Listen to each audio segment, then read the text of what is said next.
every Thursday. Right? Anybody who's been there, raise your hand. Okay? Too many of you have not. Okay? Mass of the Lord's Supper. That's what's titled. Mass of the Lord's Supper. It goes almost 3 hours. Oh my God, I can't survive 3 hours. Oh, yes you can. I'll tell you, it's so good that we had a Benedictine priest. Now, Benedictines specialize in liturgy, okay? Specialize in the services. This is what they do. And this guy was a liturgist. So basically, the liturgist.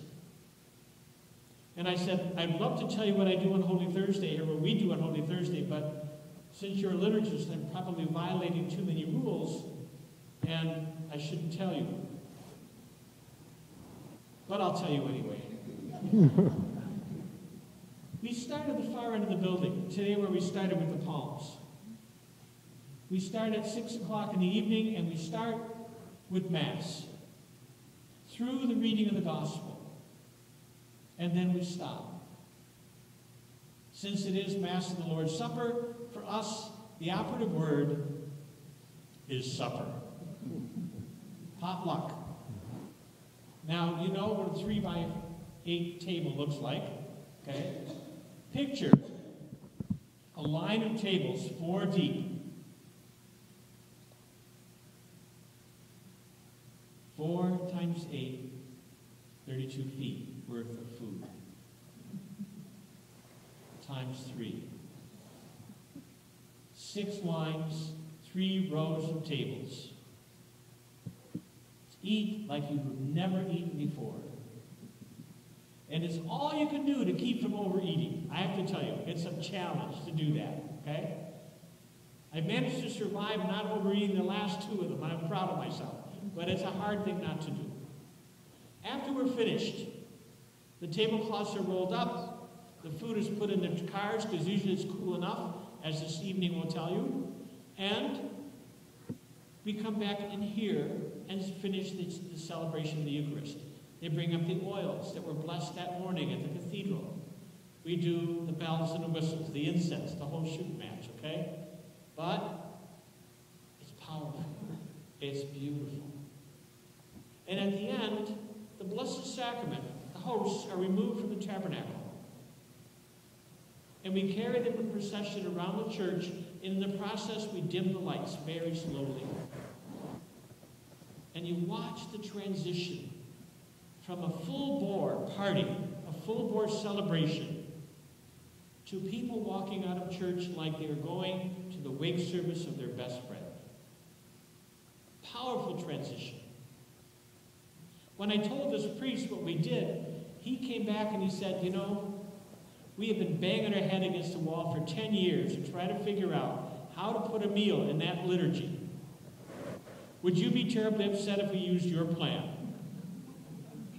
At Collegeville, Minnesota, one of the major liturgical places in the world, they borrowed our plan.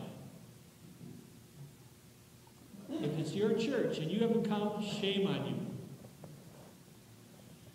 Good Friday, we begin with the Stations of the Cross. The young people will act out the Stations of the Cross. And this is theater in the round. They use the whole church. And to watch it happen, and to watch it happen around you, is just amazing. After that, we do the formal service. That goes about an hour. It ends very close to around 3 o'clock. But everybody tells me the Stations is the better part. I have to get over my ego and deal with that. First Good Friday, kids take it. That evening, they have tenebrae. It's a symbol of readings and light. And to watch the transform the church to go gradually into darkness. Holy Saturday morning, there's a lot of preparation that goes on. It's a lot of work. But the church never smells better. Why? Polish sausage, bread, all kinds of food, and stuff like that. They come in to get their baskets blessed, okay? And the church never smells better. Now, it used to be that we would do the blessing of the baskets and the blessing of the animals the same morning. And if you want to try to drive these poor critters nuts, that would do it. Fortunately, now we moved that to Feast of St. Francis of Assisi for the pets, and it's a lot easier. Next week, when you come to Mass, if you come for 4:30 Mass, you're going to have a long wait. Because it's Easter Vigil, and it starts at 8:30, 4 hours later. And again, a long liturgy, but powerful and wonderful. And starting again with the lighting of the new fire, blessing of water at the Easter, the font, bringing new people into the church, but it's the readings. He's not here, so I can tell the story. A number of years ago, Dr. Knight went to a workshop on how to do an Easter Vigil. And I remember the story, and I've told it a bunch of times, but bear with me. He came after this workshop in terms of how to do this, and he said, we are so late. We are so far behind. We will never catch up. We just don't do it well.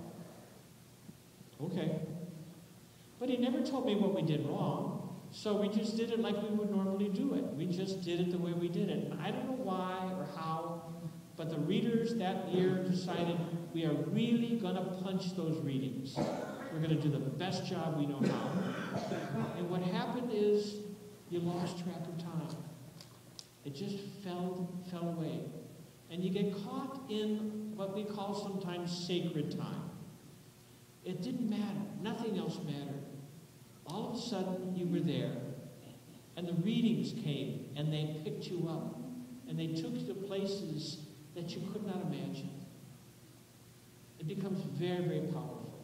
And again, you escape time. It's a long liturgy, but it goes each at its own pace. None of the stuff takes too long. Even a Holy Thursday, even though that's a very long liturgy also, you don't notice it. It just goes by quickly. Now I know a week from tomorrow is Easter. And we're going to have 2 Masses because we're expecting a large enough crowd for kids being baptized and their families that we're going to need the extra room. But if you come just to Easter Mass, it's like going to a huge restaurant and wonderful first-class, 5-star chefs, and all you come for is dessert. And you miss the rest of the meal. Okay? If you don't get involved at least some of it, then just the dessert itself has cheated you. You have cheated yourself. It's too hard to sit in church all that long. These are the most comfortable pews you're ever going to find in any church. Get over it. And you lose track of time. And that's the whole point, to be involved and to be immersed in this. So, what am I doing? The homily is an invitation. Okay? Come, join us. Come celebrate. And if you can't do all of it, treat yourself and do some of it. One other part. And watch how powerful it becomes. And not only that, how much more powerful Easter becomes. Enjoy. We invite you. I don't know of any place that does it better. And we would be honored to have you celebrate with us. 2,000 years of building on the original events. And maybe even after those 2,000 years, we'll still recognize the original events that went on. And you can still recognize when those events take part in your own life.